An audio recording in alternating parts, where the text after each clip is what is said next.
नमस्कार, जय महाराष्ट्र मित्रांनो. निर्धार कॉम्पिटेटिव्ह हब या यूट्यूब चॅनलमध्ये मी दिनेश गवई तुम्हा सर्वांचे हार्दिक स्वागत करतो. कालपासून आपण आपली रेल्वे ग्रुप डीची, RPFची आणि NTPCची एक स्पेशल बॅच चालू केलेली आहे यूट्यूब चॅनलवरती.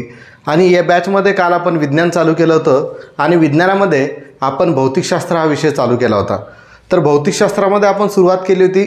बघा, काल आपण तो जो टॉपिक चालू केला होता तो मी पुढे घेतला होता, पण पुढे घेताना त्यामध्ये काहीही चॅप्टरमध्ये पुढचा जो भाग आहे त्यामध्ये आवाज नव्हता. त्यामुळे मी तो आवाज नसल्यामुळे एकदम छोटासा पार्ट तुम्हाला काल यूट्यूबवरती अपलोड केला. तर बघा, यामध्ये आपण पुढचा पार्ट जो बाकी आहे तो क्लिअर करून टाकू आणि आजच्याच लेक्चरमध्ये पहिलं चॅप्टर भौतिकशास्त्राचं संपवून टाकू. आता काल आपण बघितलं होतं की मोजमापन हा चॅप्टर आपण चालू केला होता की कोणत्याही गोष्टीला मोजण्यासाठी आपल्याला मापनाची गरज असते आणि ती एककामध्ये मोजली जाते. त्याच्या 4 पद्धती आहेत: CGS पद्धत, MKS पद्धत, FPS पद्धत आणि SI पद्धत. बरोबर आहे. आणि त्याबरोबर या 4 पद्धती तुम्हाला सांगितल्या. आणखी त्याच्या मोजण्याच्या 2 पद्धती आहेत. ठीक आहे. एक आहेत मूलभूत एकके आणि दुसरी आहेत साध्य एकके. आता मूलभूत एकके कोणती असतात आणि साध्य एकके कोणती असतात हे पाहण्याच्या अगोदर आपल्याला भौतिकशास्त्र या शब्दाची उत्पत्ती कशी झाली, भौतिकशास्त्राचे जनक कोण आहेत आणि भारतातील भौतिकशास्त्राचे जनक कोण आहेत हे पाहणं गरजेचं होतं. ते कालच्या लेक्चरमध्ये आपलं सुटलं होतं, तर आजच्या लेक्चरमध्ये बघूया. तर बघा, आपण मोजमापन चॅप्टर चालू केलेलं आहे. मोजमापन पहिला चॅप्टर आहे आपला भौतिकशास्त्रामधला. तर भौतिकशास्त्रामध्ये एक लक्षात घ्या की भौतिकशास्त्र म्हणजे काय. तर भौतिकशास्त्र हा शब्द फिजस, ठीक आहे, फिजस या ग्रीक शब्दापासून आलेला आहे. ठीक आहे. भौतिक हा शब्द फिजस या ग्रीक शब्दापासून तयार झालेला आहे. ठीक आहे. आणि बघा, भौतिकशास्त्राचे जनक जे आहेत लक्षात ठेवायचा अत्यंत महत्त्वाचा आहे. भौतिकशास्त्राचे जनक आहेत न्यूटन. कोण आहेत? न्यूटन आहेत. कारण बघा, आपल्याला माहीत आहे स्टोरी, लहानपणापासून न्यूटन एका सफरचंदाच्या झाडाखाली झोपले होते. तेव्हा त्यांच्या डोक्यावरती काय पडलं? सफरचंद पडलं. तर तेव्हा त्यांना समजलं की सफरचंद खालीच का पडते. तर हे शोधण्यासाठी त्यांनी गुरुत्वाकर्षणाचा शोध लावला. ठीक आहे. तर ह्या सगळ्या गोष्टी तेव्हापासूनच त्यांना भौतिकशास्त्राचे जनक असे मानलं जाते. आता या न्यूटनचं एक पुस्तक आहे भौतिकशास्त्रावरती. ते पुस्तकाचं नाव तुम्ही मला कमेंट बॉक्समध्ये सांगायचं आहे. ठीक आहे. म्हणजे तुम्हाला काही ना काही तयार करायला भेटेल. ठीक आहे. न्यूटनचं जे पुस्तक आहे त्याचं नाव तुम्ही मला कमेंट बॉक्समध्ये सांगायचं आहे. पुढे बघा, हा भौतिकशास्त्र हा शब्द हा अरस्तू यांनी शोधला होता. अरस्तू यांनी भौतिकशास्त्र हा शब्द शोधला होता. कोणता? भौतिकशास्त्र. ठीक आहे. आणि पुढे लक्षात घ्या की भारतातील भौतिकशास्त्राचे जनक कोण आहेत. भारतातील भौतिकशास्त्राचे जनक कोण आहेत ते आपल्याला बघायचं आहे. भारतातील भौतिकशास्त्राचे जनक आपल्या सर्वांना माहीतच पाहिजे. CV रमन आहेत. कोण आहेत? CV रमन यांना भौतिकशास्त्रामधलं नोबेल पारितोषिकसुद्धा मिळालं होतं. म्हणजे भारतातील भौतिकशास्त्राचे जनक कोण आहेत? CV रमन आहेत. आणि भौतिकशास्त्राचे जनक फक्त असं विचारलं तर तो कोण आहेत? न्यूटन आहेत. त्यांचं पुस्तक तुम्ही मला कमेंट बॉक्समध्ये सांगायचं आहे. आणि भौतिकशास्त्र हा शब्द अरस्तू यांनी शोधला होता इसवी सन पूर्व BC 350 मध्ये. ठीक आहे. आणि ग्रीक शब्द आहे फिजियस. या फिजियस या शब्दापासून आपला भौतिक हा शब्द तयार झालेला आहे. हे आपलं काही पार्ट बाकी होता तो आपण क्लिअर केला. आता आपल्या पहिल्या चॅप्टरकडे, मोजमापनकडे कंटिन्यूमध्ये येऊया. 4 पद्धती आपण पाहिल्या: CGS, MKS, FPS आणि SI म्हणजे सिस्टीम ऑफ इंटरनॅशनल. तर जागतिक पातळीवरती कोणती पद्धत अवलंबत आहे? आपल्याला माहीत आहे SI पद्धत आहे. ठीक आहे. तर जागतिक पातळी म्हणजे संपूर्ण देशामध्ये एकच पद्धत लागू आहे, SI पद्धत. आता आपल्याला बघायचं आहे की 2 राशी असतात, 2 एकके असतात. एक असतात मूलभूत एकके आणि दुसरा आहे साध्य एकके. ठीक आहे. तर मूलभूत एकके कोणकोणती आहेत ते आपण बघूया. तर मूलभूत एकके बघण्यासाठी आपल्याला हे पाहणं गरजेचं आहे की मूलभूत त्याच्यामध्ये फंडामेंटल युनिट्स आलं आहे ना. मापन करण्याच्यासाठी आणखी 2 पद्धती आहेत. एक आहे मूलभूत एकके,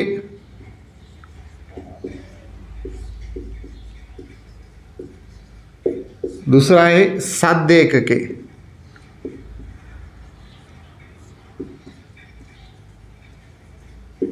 साध्य एकके, याला फंडामेंटल युनिट्स म्हणूया.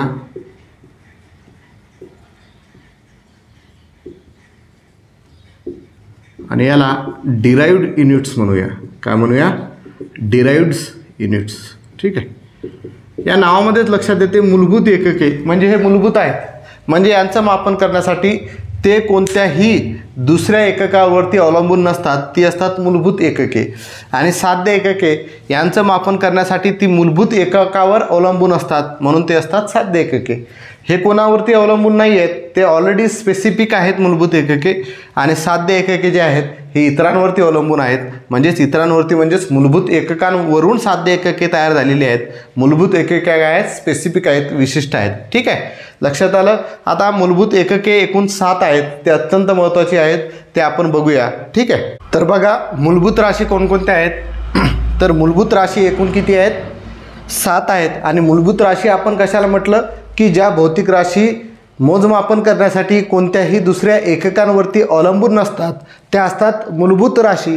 मूलभूत राशी एकूण 7 आहेत, अत्यंत महत्त्वाच्या आहेत. पूर्ण भौतिकशास्त्रामध्ये, पूर्ण आपल्याला रसायनशास्त्रामध्ये, पूर्ण आपल्या जीवनामध्ये यांचा आपण यूज करतो. तर बघा लांबी आपण कशामध्ये मोजतो? मीटरमध्ये. आणि ते कशाने दाखवतात? स्मॉल एमने. पुढे आहे वस्तुमान कशाने मोजतो? किलोग्राममध्ये. आणि ते कशा दाखवतात? स्मॉल के आणि स्मॉल जीने. पुढे आहे काळ, टाईम कशामध्ये मोजतो? सेकंदामध्ये. आणि तो कशाने दाखवतात? स्मॉल एसने. पुढे आहे तापमान, टेम्परेचर कशाने मोजतो? केल्विनने. आणि तो कशाने दाखवतात? कॅपिटल केने. पुढचा आहे विद्युतधारा, इलेक्ट्रिक करंट आपण कशाने मोजतो? ॲम्पियरने. आणि तो कशाने दाखवतात? कॅपिटल एने. पुढे आहे तेजस्वी तीव्रता, लुमिनस इंटेन्सिटी. हे आपण कशाने मोजतो? कॅन्डेलाने. आणि ते कशा दाखवतात? स्मॉल सी आणि डी. पदार्थाची राशी म्हणजेच अमाऊंट ऑफ सबस्टेन्स कशाने मोजतो आपण? मोलने. आणि तो कोणतं चिन्ह दाखवतात? स्मॉल MOL या अक्षराने आपण पदार्थाची राशी दाखवतो, त्याचं चिन्ह ते आहे. तर हे बिलकुल लर्नच पाहिजे, आपले पाठच पाहिजे. लांबी, लेंथ, स्मॉल एल. त्याच्यानंतर आहे वस्तुमान, मास, किलोग्रॅम, स्मॉल kg. त्याच्यानंतर आहे टाईम म्हणजे सेकंद, स्मॉल s. त्याच्यानंतर आहे तापमान, टेम्परेचर, केल्विन, कॅपिटल के. त्याच्यानंतर विद्युतधारा, इलेक्ट्रिक करंट, बरोबर आहे, ॲम्पियर, कॅपिटल ए. नंतर आहे तेजस्वी तीव्रता, लुमिनस इंटेन्सिटी, कॅन्डेला, स्मॉल सी आणि डी. पदार्थाची राशी मोलमध्ये मोजतात आणि MOL या स्मॉल अल्फाबेट्सने ते दाखवतात. अशा तऱ्हेने हे 7 मूलभूत राशी आहे. हे पूर्ण फिजिक्समध्ये आपल्याला यूज करायचं आहे आणि याचा वापरसुद्धा त्यामध्ये करायचा आहे. ठीक आहे, तर लक्षात घ्या या 7 राशी आहेत. आता या 7 राशी जी आहेत आपल्या नवी दिल्लीमध्ये राष्ट्रीय भौतिक प्रयोगशाळा आहे, त्या प्रयोगशाळेमधल्या या 6 राशी पूर्ण ठेवलेले आहेत. जशाच्या तशा पदार्थाची राशी सोडता हे 6 राशी ठेवलेल्या आहेत, ही त्यामध्ये नाही आहेत. नवी दिल्ली येथेमध्ये राष्ट्रीय भौतिकशाळा आहे, त्या भौतिकशाळेमध्ये या सर्व 6 राशी ठेवलेल्या आहेत. त्यांचे स्पेसिफिक जे मेजरमेंट आहे त्या स्पेसिफिक मेजरनुसार त्या राशी तिथं ठेवलेल्या आहेत. आणि आपण डेली यूजमध्ये सुद्धा याचा वापर ऑलरेडी करत असतो. लक्षात आहे. तर मूलभूत राशी या काय आहेत? एकूण 7 आहेत. आपण बघितलं लांबी मीटर एम, वस्तुमान मास किलोग्राम kg, काळ सेकंद S, तापमान केल्विन के, विद्युतधारा ॲम्पियर कॅपिटल ए, तेजस्वी तीव्रता काय असेल कॅन्डेला CD आणि पदार्थाची राशी मोल MOL. तुम्हाला सांगता आलं पाहिजे डायरेक्ट. ठीक आहे, पदार्थाची राशी कशामध्ये मोजतात? मोलमध्ये. त्याच्यानंतर तेजस्वी तीव्रता लुमिनस इंटेन्सिटी कशामध्ये मोजतात? कॅन्डेलामध्ये. हे सांगता आलं पाहिजे. विद्युतधारा कशामध्ये मोजतात? एम्पियरमध्ये. ठीक आहे, तर या गोष्टी तुम्हाला सांगता आल्या पाहिजे. हे पेपरमध्ये विचारलं जाते. आता आपण बघूया साध्य एकके. साध्य कोणकोणती एकके आहेत? आता आपण पाहिलं की मूलभूत राशी ह्या ज्या भौतिक राशी आहे यांचे मापन करण्यासाठी ती इतरांवरती अवलंबून नसतात, त्या असतात मूलभूत राशी. आणि भौतिक राशी साध्य राशी म्हणजे काय? साध्य एकके म्हणजे काय की जी एकके मापनासाठी कशावरती अवलंबून असतात? मूलभूत एककांवरती अवलंबून असतात. ती काय असतात? साध्य एकके. आता आपण बघूया साध्य एकके कोणकोणती आहेत तर. ठीक आहे, यामध्ये लक्ष द्या. बघा 2 सप्लिमेंटरी युनिटसुद्धा आहेत. एक आहे प्लेन अँगल, ते कशामध्ये मोजतात? तर रॅडियनमध्ये. आणि त्याचं चिन्ह आहे RAD, रॅड. आणि दुसरा आहे सॉलिड अँगल, तर तो कशामध्ये मोजतात, स्टेरेडियनमध्ये, आणि तो दाखवतात स्मॉल एस आरने तो दाखवतात. त्याचं चिन्ह काय आहे, स्मॉल एस आर. तर हे सप्लिमेंटरी युनिट जे आहेत हे सुद्धा लक्षात द्यायचे आहे. प्लेन अँगल म्हणजे समतल कोन रेडियनमध्ये मोजतात RAD, आणि सॉलिड अँगल ठोसीय कोन तो कशामध्ये मोजतात, स्टेरेडियनमध्ये, आणि तो कशाने दाखवतात, SR ने. आता आपण बघूया डिराइव्ड युनिट साध्य एकके कोणकोणती आहेत तर. ठीक आहे, पुढे बघा साध्य एकके आपण बघत आहोत, साध्य राशी बघत आहोत. तर साध्य राशी काय असतात की मूलभूत एककांवरती अवलंबून असतात म्हणून त्यांना साध्य राशी म्हणतात. आता बघा बल म्हणजेच आपण फोर्स म्हणतो. तर फोर्स जे आहे बल आपण कशामध्ये मोजतो, न्यूटनमध्ये, आणि ते कशाने दाखवतात, कॅपिटल N ने दाखवतात. कशाने दाखवतात, कॅपिटल N ने दाखवतात. आता कॅपिटल N कसं तयार झालं, कॅपिटल N हा न्यूटन कसा तयार झाला, तर बल बरोबर आपल्याला माहीत आहे, लक्षात घ्या. बल बरोबर काय असते, वस्तुमान गुणेला त्वरण, वस्तुमान गुणेला त्वरण. ठीक आहे. आता वस्तुमान आपण कशाने दाखवतो, आताच बघितलं आपण, मास आहे ना, मास कशाने दाखवतो, किलोग्रामने, आणि त्वरण म्हणजेच असते मीटर प्रति सेकंदचा वर्ग, मीटर प्रति सेकंदचा वर्ग त्वरण. ठीक आहे. आता बघा हे किलोग्रॅम मीटर, आणि हा एसचा घात वरती जर आला तर -2 येईल. तर किलोग्रॅम मीटर एसचा घात -2 यालाच काय म्हणण्यात आलं, न्यूटन असं म्हणण्यात आलं. काय आलं, न्यूटनच्या स्मरणार्थ या बलाचं एकक काय करण्यात आलं, न्यूटन हे करण्यात आलं. किलोग्रॅम मीटर एसचा घात -2 म्हणजेच ते झालं न्यूटन, म्हणून त्याला दाखवतात N. म्हणजे बघा आपण याला साध्य राशी का म्हटलं. आता बघा बल जे आहे हे न्यूटन आहे, N आहे, कॅपिटल N या चिन्हाने दाखवतात.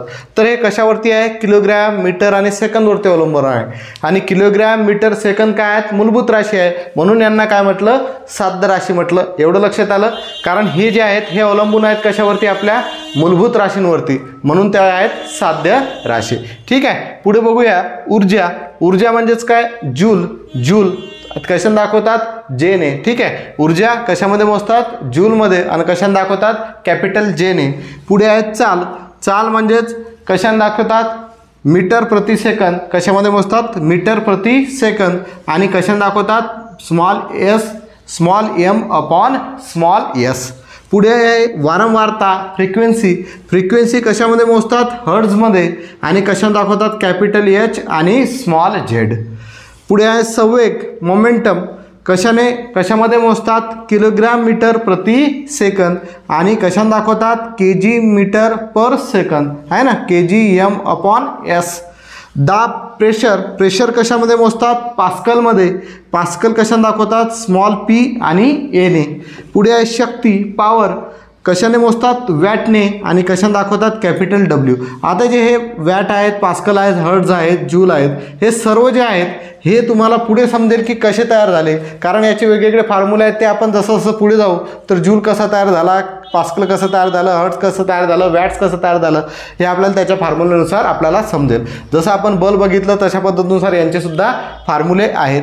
लक्षात घ्या. मग काय करायचं आहे, लक्षात घ्या की जी साध्य राशी आहे ही जी आहेत मूलभूत एककांवरती आहेत, म्हणून त्यांना अवलंबून असतात, म्हणून त्यांना साध्य राशी म्हणतात. आणि याचे सुद्धा जे कशामध्ये मोजतात ते सुद्धा लक्षात ठेवायचं आहे, आणि ते त्याचं चिन्ह सुद्धा लक्षात ठेवायचं आहे. बल फोर्स न्यूटनमध्ये कॅपिटल N, ऊर्जा जूल कॅपिटल J, चाल मीटर प्रति सेकंद m अपॉन s, वारंवारता हर्ट्ज HZ, संवेग momentum kilogram metre per second kgm upon s, दाब पास्कल स्मॉल pa, आणि शक्ती वॅट कॅपिटल W. आणखी काय आहेत ते सुद्धा आपण बघून घेऊया. ठीक आहे. पुढे बघा आणखी काही राशी आहेत. पृष्ठताण सरफेस टेन्शन कशामध्ये मोजलं जातं, न्यूटन पर मीटरमध्ये, त्यालाच आपण N अपॉन m लिहू शकतो, किंवा mचा घात -1.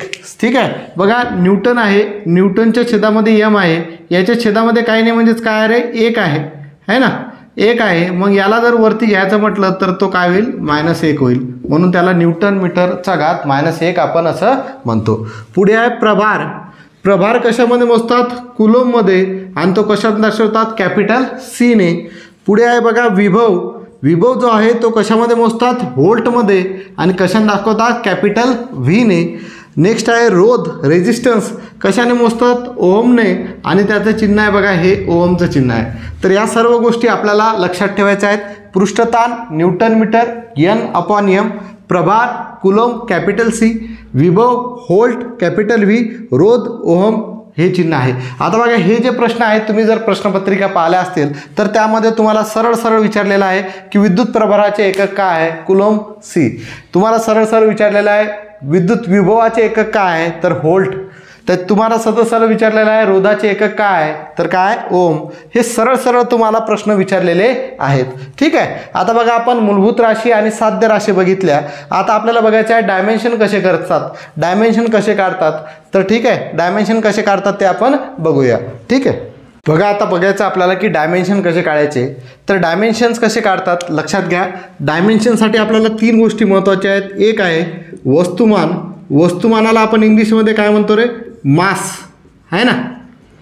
तर वस्तुमानासाठी आपण घेतो M, कॅपिटल M, आणि तो चौकोटी कंसामध्ये दाखवायचा.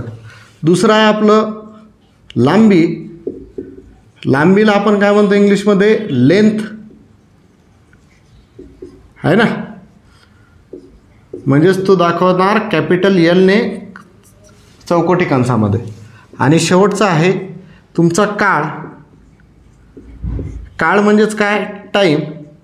तो कशाने दाखवतात? कॅपिटल Tने. म्हणजे फक्त एवढ्याच गोष्टी आहेत, M, L, T. एवढं लक्षात ठेवा. डायमेन्शन काढण्यासाठी तुम्हाला 3च गोष्टी लक्षात ठेवायच्या आहेत, M, L आणि T. वस्तुमान म्हणजेच मास म्हणतो म्हणून त्याच्यासाठी कॅपिटल M आला. लांबी म्हणजेच लेंथ म्हणतो इंग्लिशमध्ये म्हणून त्याच्यासाठी कॅपिटल L आला. आणि टाईम म्हणजेच काळ म्हणजेच आपण त्याला टाईम म्हणतो त्याच्यासाठी कॅपिटल T आला. तर डायमेन्शन्स कसे काढायचे आपल्याला माहीत आहे. क्षेत्रफळ. क्षेत्रफळ कसं काढतो रे आपण? क्षेत्रफळ बरोबर बाजूचा वर्ग असते जनरली. मग बाजू म्हणजेच काय? बाजूचा वर्ग. बाजू कशामध्ये मोजतात? मीटरमध्ये. आणि बाजू म्हणजेच काय झाली? लांबी. म्हणजेच L गुणेला L होईल आहे ना. म्हणजे हा काय झाला? Lचा वर्ग. म्हणजे याला आपण दाखवू शकतो कंसामध्ये L/2. आणि तिन्ही रूपामध्ये जर दाखवायचं आहे क्षेत्रफळाला तर बघा M/0 आपण दाखवू शकतो, Lचा वर्ग आणि T/0. ठीक आहे. कारण M/0 म्हणजे उत्तर 1 आलं, T/0 म्हणजे उत्तर 1 आलं. म्हणजे काय राहिलं? फक्त Lचा वर्ग. समजून राहिलं काय सांगत आहे? ठीक आहे. समजा तुम्हाला घनफळ काढायचं आहे. घनफळ काढायचं आहे तर घनफळ म्हणजे काय असते रे? बाजूचा घन असते. मग बाजू कशामध्ये? बाजू म्हणजेच काय? लेंथ. म्हणजेच L गुणेला L म्हणजेच L/3. आणि डायमेन्शन स्वरूपात दाखवण्यासाठी आपण याला चौकोटी कंसामध्ये L/3 लिहू शकतो. किंवा MLT नुसार M/0, L/3 आणि T/0 अशा पद्धतीनुसार असे आपण डायमेन्शन्स दाखवू शकतो. पुढे बघा समजा बल आहे. बल आताच आपण बघितलं. बल म्हणजेच काय असते रे?